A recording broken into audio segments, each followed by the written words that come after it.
全阳为仙，全阴为鬼，半阴半阳为人。人的一生就是逐渐衰老，走向混沌，没有了阳气，生命也就停止了。记住，睡觉是养生第一要素，睡觉的时间应该是晚21点到早3点，因为这个时间是一天的冬季，冬季主藏，冬季不藏，春夏不长，即第二天没精神。一切药物对治病来说都是治标，不是治本，不管是中医还是西医，因为一切的病都是错误的因产生错误的果，错误的因不除，错误的果就不会绝根。健康的根本在心，一切法从心生，心静则身静，所以得病了不要向外求，要靠自己自身的修复系统来修复自己的疾病。其实人和动物是一样的，动物的病都是靠自己，人也能。正确的观念远比昂贵的药物和危险的手术更能帮助患者消除疾病。有了正确的观念，你就会有正确的决定，你就会有正确的行为，你就可以预防许多疾病的发生。人所具有的一切智慧，绝对不是从书本里学来的，而是从自己的真诚心。清净心就是佛家所说的菩提心，从定中生出来的。人是一切生物中构造最完美的灵体，健康的身体是人生来就具足的。人的健康状况的调节是靠人体本身所具有的调节修复系统来完成的，而不是靠外部因素。外部因素只能起辅助作用。人的大部分生病现象是人体在调节，清理身体垃圾时所表现的现象，是人体自动调节平衡所表现出的状态，所以应该把它们当成正常的生理现象，而不应该去把它当成病因来消灭。所以当人在生病的时候，一定不要有怨恨嗔恚心，心里要安定，心定则气顺，气顺则血畅，气顺血畅则百病消。人的健康离不开2大要素：足够的气血；2畅通的经络，包括血管和排泄垃圾的通道。足够的气血靠足够的食物胆汁，必要时间内优质的睡眠，良好的生活习惯。畅通的经络需要清净心，一切七情六欲都会破坏清净心，从而破坏经络的正常运行。维持健康的身体不仅需要增加气血，也需要节制，减少血气的损耗。过度的增加食物不仅不会增加血气，而且会成为身体中的垃圾负担，反过来还得靠消耗血气来把它们清理掉。五脏六腑是一个血气加工厂，食物是原材料，加工能力是有限的，而食物是无限的，所以食物的数量必须得到控制。适当运动可以帮助人的气血运行，但同时也在消耗人的气血。人体的微循环主要应该靠松静来达到的，这也是健康必不可少的。人体中的垃圾越多，就越需要更多的血气来清除它们，但人的血气因为垃圾的增多和血脉的阻塞而减少，这就形成了恶性循环。这也正是人衰老的机理。所以人要想健康不老，就要一减少体内的垃圾，二增加血脉经络的畅通，三增加体内的气血。14与其相信药物，相信检查的数据，不如相信自己的感觉，相信自己所具足的自我调节能力。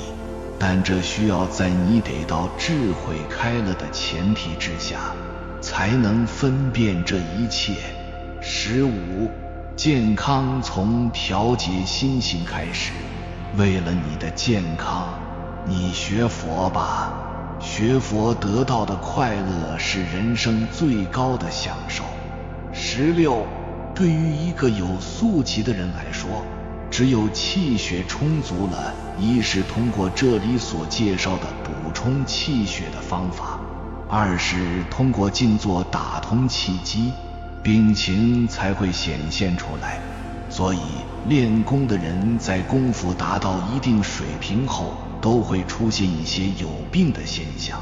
这个时候要沉住气，定下心来，多做些静功，来增加自己的气血，以尽快度过这个时期。17人违背了养生法则，虽不一定会立即得病，但一旦形成习惯，就会大大增加得病的机会。这就和交通规则一样，你违背了交通规则，不一定会出事故，但其危险性是显而易见的。18人为什么必须保持一定的饥渴才是对养生有利呢？其实这就是虚的妙用。道家讲虚则灵，这和谦虚使人进步，自满使人落后一样。所以人必须经常保持虚灵的状态，才能时时保持清醒，保持健康。19人要想健康，就必须使体内有足够的气来气化所进的食物，只有这样，你的体内才不会积累垃圾，不会有多余的食物来释放游离的虚火，损害你体内的脏器。这个虚火反过来会损耗你的气。所以从这个意义上来讲，现代人生病大多数是饮食不节的缘故。20心为善，主引风，风动则火旺，火旺则水干，水干则地损。21俗语说灵机一动，计上心来。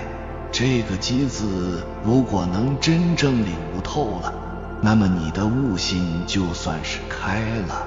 老师教人，医生治病，其实就是在点拨你的这个机，让你机打开。这个机有时也叫关键。当然这个机起作用是有条件的，就和氢气只有达到一定浓度，遇火才可以燃烧爆炸一样。记住，别人的作用都是外因，你自己才是真正的内因。22其实许多真正的发现和发明，所需要的不是所谓系统的书本知识，恰恰相反，一个没有受过任何系统教育，但悟性极高的，具有开放思维的人，他往往真正悟到真相。23人生最忌是个乱字，心乱了，对外可以稳势，对内可以打扰血气，使失正常。凡恼怒恐怖喜忧昏疑，都是乱，为多病短寿的根源。不但养病时不应乱，即平居时亦忌心乱。24多嗔伤肝，多淫伤肾，多食又伤脾胃，忧思伤脾，愤怒伤肝，劳虑伤神。25身病之起，无不由心虚弱，外邪乘入，而心虚气弱，每由心魂恼乱，真体不充，发现种种不安，贪食贪胜贪得贪乐意，皆足以治病，以贪之不得，于是乎嗔。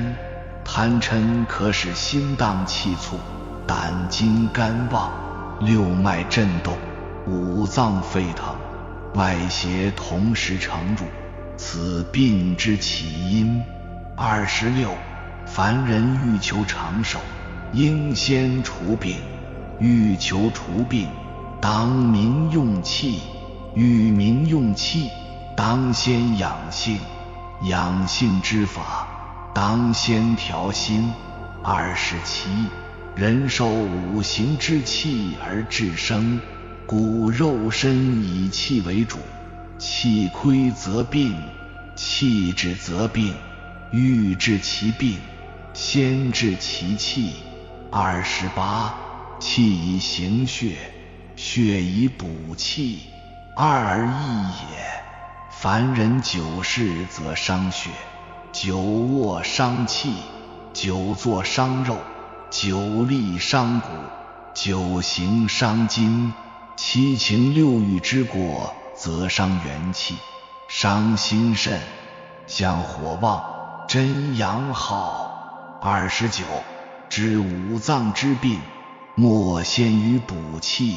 肾由己焉，补气在勿动心，心动则肝旺，各脉震惊，真水耗损。30心定神一，受治者信坚心专，两心相合，可以统治百病，无不神效。31人病可分两种，一是经络基本畅通，但气不足，表现是经常这疼那疼，这是因为他气不足以气化食物，而产生的相火也叫虚火，随着经络在体内乱穿，哪儿通走哪儿，遇到一个地方堵塞了，这个地方就疼了。这样的人吃一点药物就会立即见效。二是经络不通，气也就无处存身，表现在外表看不出有什么毛病，但一旦发现就是大病，而且这种人经常是吃什么药都见效慢，或根本不起作用。主发胃之机，箭在弦上要发出去，必须拨动这个机，其他任何事情都是这样，都有一个机，只有触动这个机，事情才会发生，不触动这个机，其他的条件再多也没办法引发事件。机就是这么一个东西，它是事情发生的最关键因素，它是点不是面，可是触动这个点就能带动面，所以病机就是疾病发生、发展、变化的最关键因素。也可以讲，病机一开，人的病状就会显现出来，人就进入了病的恶性循环当中。和病机相对的就是生机，生机一开，人就会进入康复这个良性循环当中。实际上，病机和生机是一个东西的两个方面，是一对阴阳。病机开了，生机就关了，而生机开了，病机也就自然开始关闭了。这个就是辩证法。32中医的最高境界是养生，养生的最高境界是养心，所以就养生而言，下是养身，中是养气，上是养心，看一个人也是一样，观相不如观气，观气不如观心。33心神不安，情性躁急，为治病致死之总因，故安心法为卫生第一要诀。心可以主动一切，心定则气和，气和则血顺，血顺则精足而神旺，精足神旺者，内部抵抗力强，病自除矣。故治病当以摄心为主。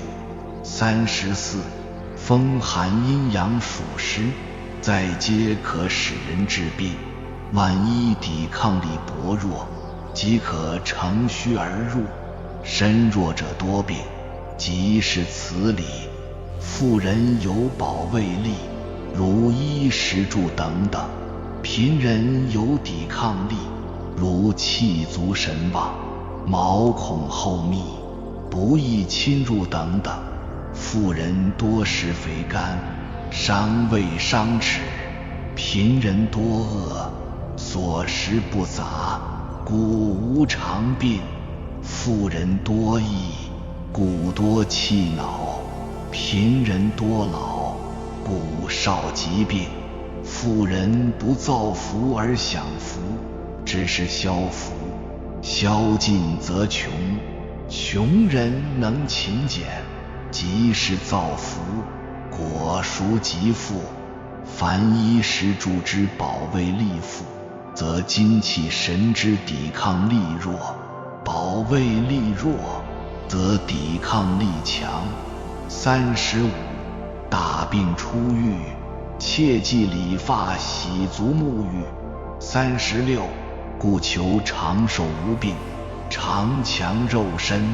欲强肉身，当调服精气神；欲调精气神，当拒绝扰乱之贼；欲度此贼，当先摄心；欲求摄心，当化贪嗔痴三毒；欲化除此三毒，必学心戒。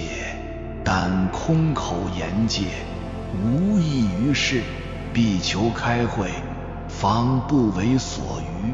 欲求开会，必先求定；欲求得定，必学静坐。37能静则忍，有忍则寿，有寿是真幸福。38一切修身修心法门，只有两字诀，曰放下，曰回头。放下屠刀，立地成佛，苦海无边；回头是岸，只要一放下，一回头，病者顿愈，迷者顿觉，此真无量寿者。39心过劳的人，心疲肝旺。心过劳就是心太满，不虚。心满则不纳肝木生之火，心不纳肝生之火，则肝气闭积而盛，肝木克土，脾胃受病，消化不良，营养不足，夜眠不安，土又克水，于是肾水大亏。水不足则火更旺，心肾相连，心气更弱，肺病即成，内部相互关联，一动全动，一病全病，而扰之者乃在妄心。所以治病在安其心，安心在希望，希望在明心，明心即自觉。而健康的功效在乎静坐。40静坐是息心法，心息则神安，神安则气足，气足则血旺，血气流畅，则有病可以去病，不足可以补充，已足可以增长。现在病可去，未来病可防，此其小者也。有心息则神明，神明则机灵。静者心多妙，观机辩证，格外敏捷，见理既正，料事亦远，遇乱不惊，见静不惑，能一切通达，自无主观偏执之弊，而大机大用，由此开其意。41，人在生病的时候最忌讳是嗔恚心起，这个时候一定要安然顺手，让心安定，然后慢慢调理，健康很快恢复。心安才能气顺，气顺才能除病，否则心急火上，肝气受损，加重病情。心神凝一，那浑身的血气自可健全发挥。心有两种，一是真心，一是妄心。真心是水，妄心是波，波因风动，风止波息，而水不动，既然无念，是无心也。42，子时失眠，肾水必亏，心肾相连，水亏则火旺，最易伤神。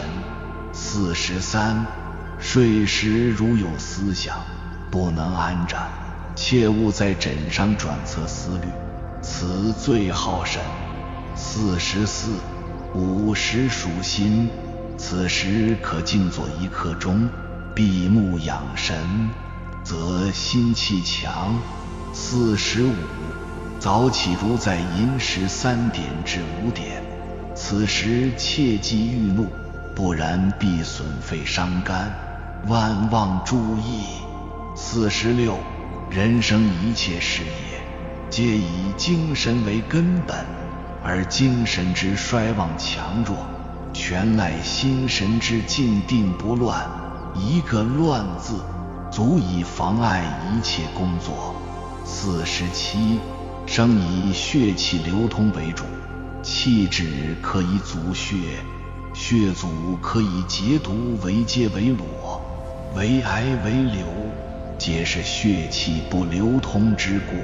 气以顺为主，血以通为畅，百病无不先由气滞，气郁于内，肝先受伤。挽救之法在化除的诀，而化除要诀有二：第一，寻其根，其根在心，心空则一切自化；第二，以药食，按摩助其化除，帮助血气之流通。48，养病治病不可求速，因性急助火，火旺损气，反而不美。令不可贪多，贪则无恒而性急，况百病由贪而起，不可再贪以重增病苦也。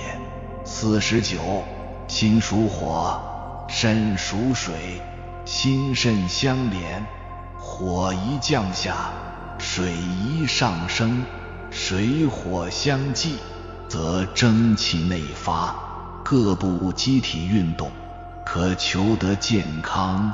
此可于舌上察之，舌无水则不活，故活字以3点水加折字，舌上可以报告内部各种病状深浅，以断生死。50，大病自救法。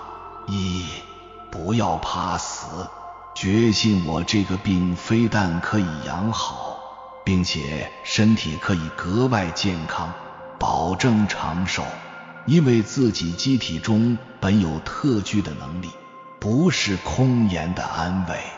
2，相信不用医药或靠何种营养食品，一定有自己除病延年的妙法。3，从今日起，我决定不许再去打扰我那病体，不许想着我那个病是如何病的，好坏都不许去计较它，只做个无事人。4. 在这修理期内，不许想念工作，也不许悔恨丧失了时间和工作，专心一致，否则又迟误了。51. 静养法，安坐或卧在床上，把身心一起放下，自己浑身如融化，不许用一毫气力，好像没有这个身子相似。呼吸顺其自然，心也不许他用一点力，一起念便是用力了。把心安在脚底板下，此时引火向下，引水向上，自然全身气血顺畅。52. 修行要诀，记照照记，切记用力，成佛做祖，无谈秘密。具体要求，不许任何部分用一点气力，包括意念、呼吸、肢体，做到眼不观，耳不闻，鼻不嗅，舌不尝，口不纳，心不想，此是唯一条件。若有所思、所闻、所觉，即是用气力，甚至乎使臂指即是用气力，呼吸稍粗一级是用气力。不久那呼吸自然而平，似乎不由口鼻内出纳，而浑身84000毛孔中有了动作，或张或息，此时无我，无身，无气，无心，天然心归本位。所谓引火归元，又名水火既济，为治疗百病之总诀。53. 为了养生而死的占3%，到底怎么回事？是因为太爱惜自己的身体了，为了这副臭皮囊，怕受辱，怕受宠，怕吃亏，怕上当，瞻前顾后，左顾右盼，担惊受怕，患得患失。这样他那颗心整天缩成核桃样，像是被狗反复啃过，怎么能不死？越怕死，越死得快。你要是养生，就得不怕死，只有不怕死，才能远离死。真正不怕死的人，走路不会遇上老虎，就是遇上老虎也不吃它。打仗遇不上刀枪，就是遇上刀枪也不伤他。为什么？因为他不把死当回事，不怕死，死也就没法了。养生并不是修道的目的，但是修道的人已经看透了生死，所以不再怕死。既然已经不再怕死，那么死也就不再是问题。生死这一关过去，还有什么过不去的？因此修道的人能够长生，没想到长生反倒能长生，一心想着长生，反而死得快。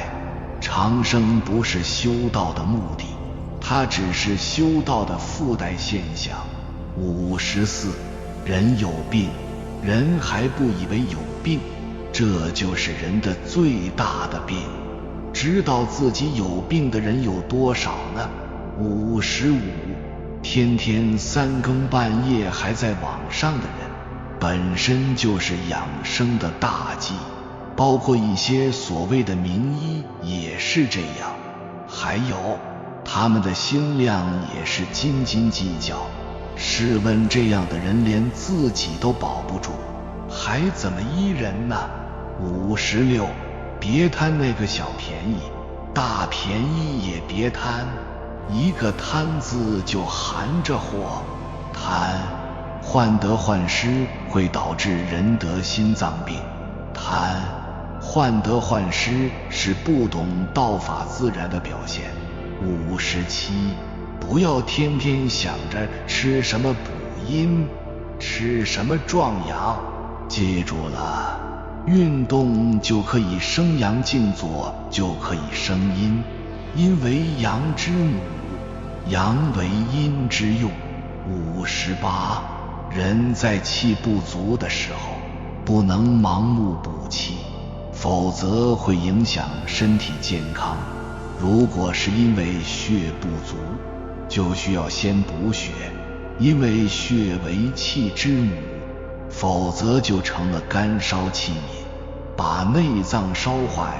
如果是因为瘀滞不通，就可以增加气血，血气同补，这样才能达到补气的作用。59，环境对人养生的重要性是不言而喻的，这就是为什么人在空气清新的深山老林里会把痼疾养好的道理。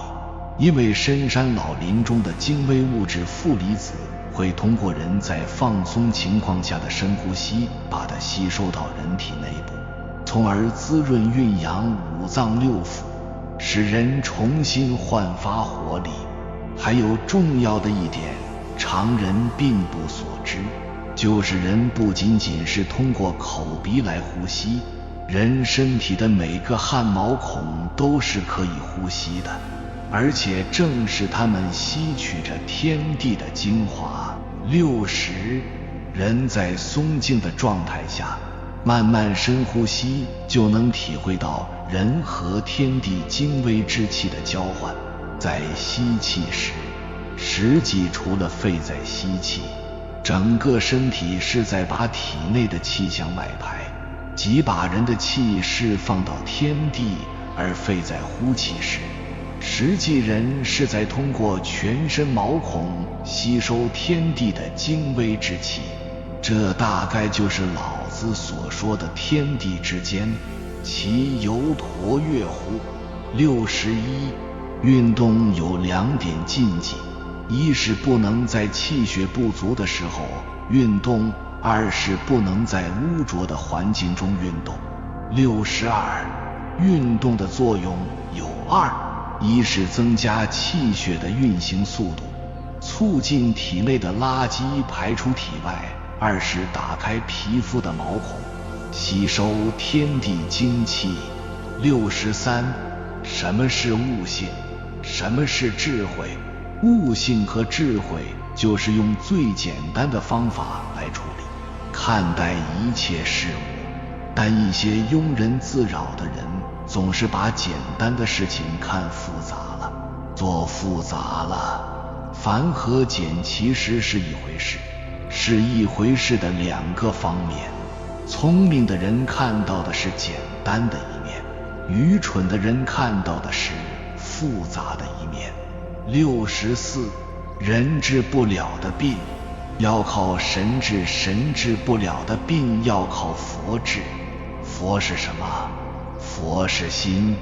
65，现代的医院和法院差不多，动不动就给病人下了死刑判决通知书，而好多情况下是把不该判死刑的人判了死刑。为什么这么说呢？就以癌症为例，癌症现在在人们的心里死刑，其实如果我们不叫它癌症，那么对于病人来讲，就等于给病人留下了希望，等于留下了生机。所以我讲，现在的癌症病人有大半是被吓死的，是被精神压力折磨死的，同时也是被医院折磨死的。因为你一旦被诊断成了癌症，那么他就可以肆无忌惮地处理你，治不死是你命大，治死了因为你是癌症。事实上讲，没有治不了的病，只是你的心能不能放下。一切病从心生，一切病从心治，只要你还活着，你就有生机。找到了这个生机，对症而治，你就会康复。66，现在是一个竞争，把所有的秩序都打乱了，把人引入了魔道。竞争是什么？竞争就是把人们引入无限的贪欲世界。你一方面提倡竞争，一方面又谈什么构建和谐社会，这不是典型的自欺欺人吗？67，根据阴阳互爆的原理来看，清与浊相互吸引，所以人食入清新之物，必将与体内污浊之物相爆，从而把它们排除体外。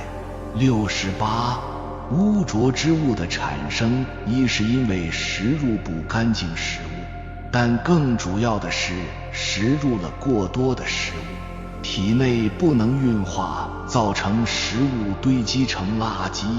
69，顺应自然是养生的最高境界。一个人生下来，他的命运就基本上是有一定定数的，他该干什么，不该干什么，该吃什么，不该吃什么。如果能顺着他的运数去做，就会平安无事。有悟性的人会发现，知道自己的运数，知道他应该干什么，不应该干什么。所以养生绝对不是简单模仿，人云亦云，不要去羡慕别人，要从自己的心里找到自己的悟性。那么人如何才能发现自己是否顺其自然了呢？其实这太简单不过了。你有病了，你不舒服了，你不自在了，那你就是违背自然了。要做到顺外面大自然的自然，还要顺自己内在命运的自然，这二者是不可或缺的。其实很多人一听到医师宣布自己得了重病时，往往都会显现出一副无辜的模样，希望用切、割、毒、杀等外来方式去除疾病。然而疾病真的会没来由的产生吗？世上绝对没有这种好好的就突然生病的事情。以感冒为例，如果真要病人做自我反省的话，通常患者都会表示自己在感冒之前曾经一连熬了好几个通宵，有些人会说自己最近吹了冷风，淋了雨，有些人则说工作的压力很大，常常头痛又失眠。事实上，诸如此类现象都是导致感冒的因素。接句话说，假使病人的敏感度及警觉性够的话，自然能够做到防患未然的目标。71，真正的科学是什么？就是因缘果报，不信因果，就不是真正的科学。72，没有怕吃亏的心，没有占别人便宜的心。换句话说，就是你能吃亏，别人就是要你命你都舍得，你都给他，而自己在任何时候都不去贪便宜，那你的心还能不定吗？世人谁能做到？但佛就做到了。73，当人们掌握了健康的方法之后，会真正享受到那种完全不用担心疾病的自信，这种感觉真好。但愿您也能和我们一样拥有这份自信。74，学问深时意气平，心定则气平。所以对于一个得道的人来说，观察一个人并不是一件很困难的事，这也是相随心转的结果。75，名为五欲之最难破者，色次之，财又次之，食与睡更次之。宁心不死，无以入道。76百病之始，起于风邪成入，如体气虚弱，营卫失调，或忧思惊恐，酒色劳力，真气耗而外邪入矣。77知五脏之病，莫先于补气，肾有极焉。补气在勿动心，心动则肝旺，各脉震惊，真水耗损。心为善，主引风，风动则火旺，火旺则水干，水干则地损。78对于医生而言，心定神医，受治者信坚心专，两心相合，可以统治百病，无不神效。79从当年希特勒绕开盟军坚固防线，攻克马奇诺防线的案例中，我悟到了对付一些顽固的病症，不能正面硬攻，要从其他的相关方面突破，如治疗肾病、肝病这些顽固之症，可通过调肺、脾等来达到效果。80中庸是养生的根本原则，人体中的气血也是一对阴阳，血为阴为体，气为阳为用，血为气之母，气为血之帅。气不足，易得淤积之病，如肿瘤、血栓等；气太过，易得脑出血之类的病。所以只有气血平衡，人才能健康。81人只有悟到什么是自然了，才算是得道了。知道自然，然后能顺其自然，这个人就是神人。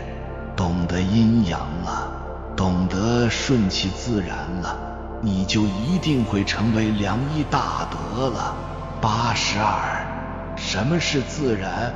自然就是任何事物都有阴阳两面，任何事物都要经过生、长、熟、藏的过程，你顺应这个过程，采用五行相生相克的原理去调节病人的平衡，怎么会治不好病呢？83简单和复杂是一对阴阳，越是复杂的事情，往往用最简单的办法就可以解决。同样，看似最简单的问题，你往往解决起来并不容易，你付出极大的努力也不一定能解决得了。这就和刚柔一样，柔极能克刚，刚极柔不防。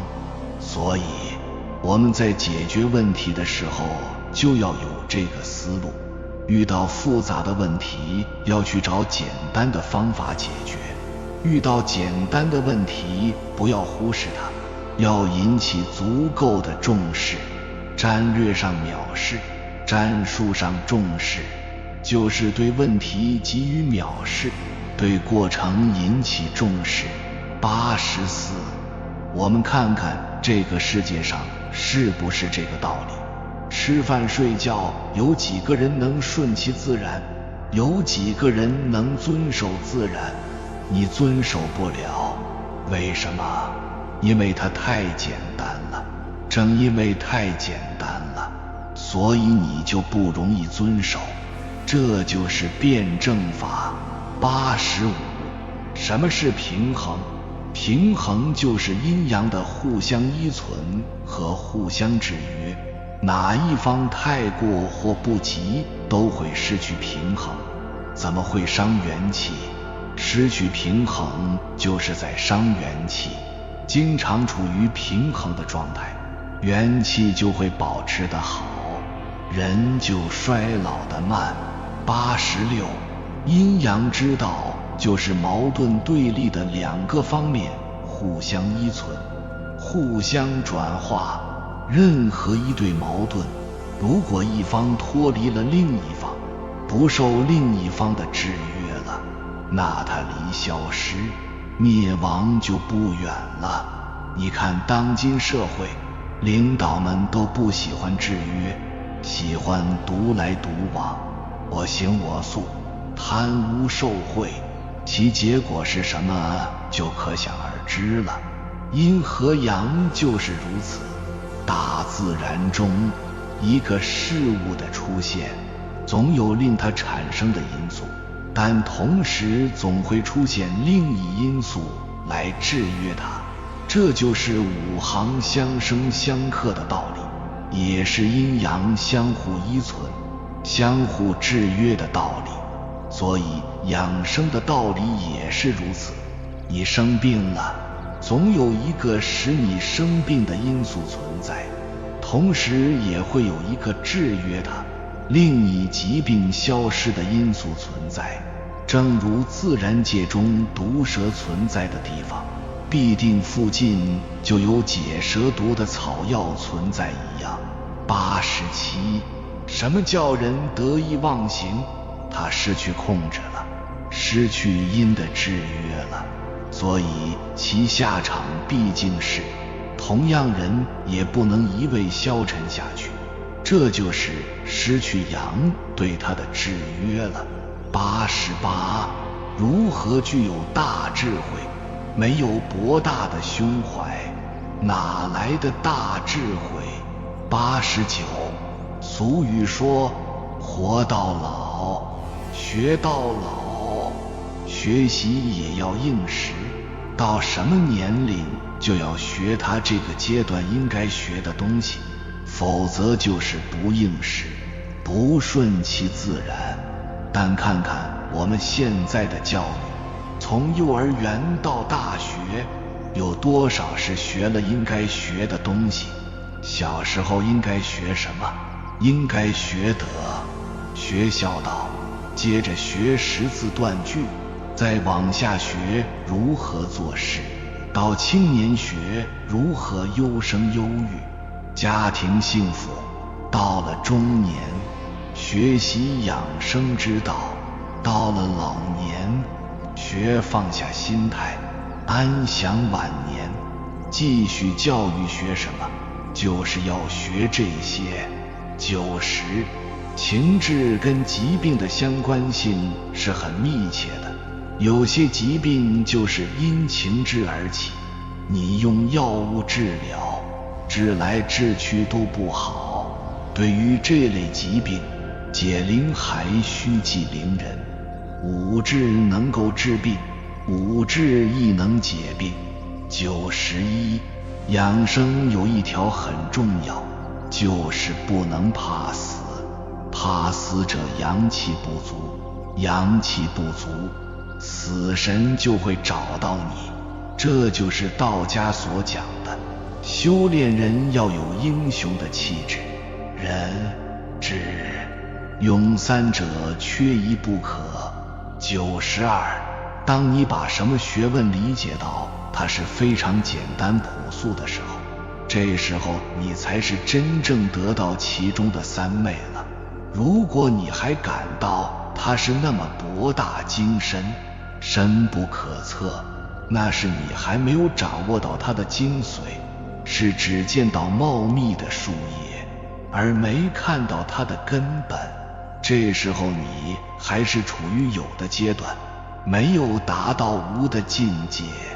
一切离不开阴阳，万事万物离不开阴阳，这个根本就是阴阳，知其一，万事毕。93，凝神定气，物我两忘，养生的真谛。94，主明则下安，以此养生则寿，莫使不殆。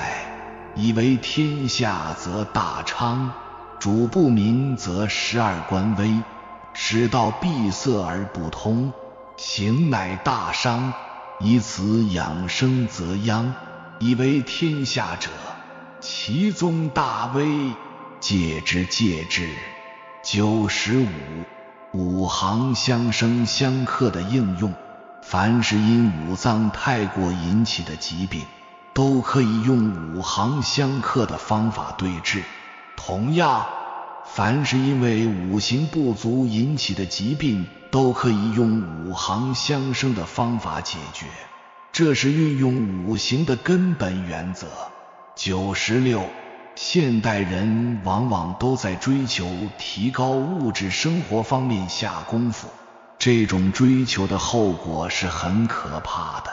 要知道，人们对于物质的欲望是无止境的，一旦这种欲望得不到控制，那等待我们的就是无止境的痛苦。其实，物质能带来的享受，精神也能，药物能治疗疾病，心理疗法也能做到。所以，我们用一生来追求财富，不如用一生来培养出一种好的心态，让我们的精神达到一种超凡的境界。97. 当人们掌握了健康的理念和方法之后，会真正享受到那种完全不用担心疾病的自信，这种感觉真好，愿我们都能拥有这份自信。先天真意采气法，学会这一招，咒语高能量就会不断涌进你的体内。98. 我们人体是一个充满智能的机体，我们的身体有好多哨兵，牙齿、阑尾、扁桃体等。本来一旦我们的身体有异常时，通常是上火，这些哨兵会立即做出反应，通知大脑。聪明的人这时候就应该调整心态，检讨自己，让自己平和下来。但现在我们的西医都做了什么？你疼不是吗？我把你们通通切除掉。现在更有甚者，发明了一种仪器，你不是得了过敏性鼻炎打喷嚏吗？我把你鼻子里的敏感区神经烧毁，这样以后你怎么刺激它都不会打喷嚏了。西医这样做的后果就是可能我们在生病后切掉的就是我们的五脏六腑了。99.